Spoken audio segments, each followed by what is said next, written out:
درود بر همراهان عزیز نویرا صنعت. با دستگاه ریبون بلندر 2 تا 10 کیلو در خدمتتون هستیم. مناسب برای هم زدن، مخلوط کردن انواع پودر برای مصارف داروسازی، عطاری و کافی شاپ استفاده میشه.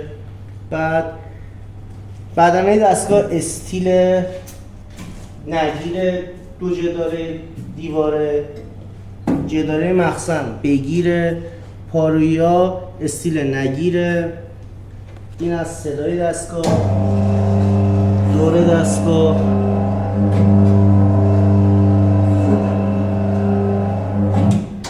تخلیه این دستگاه به صورت دستیه که به راحتی میتونید بارتون رو تخلیه بکنید. کلمای این دستگاه کاملا شفت میشن و مانع بیرون ریختن پودر میشن.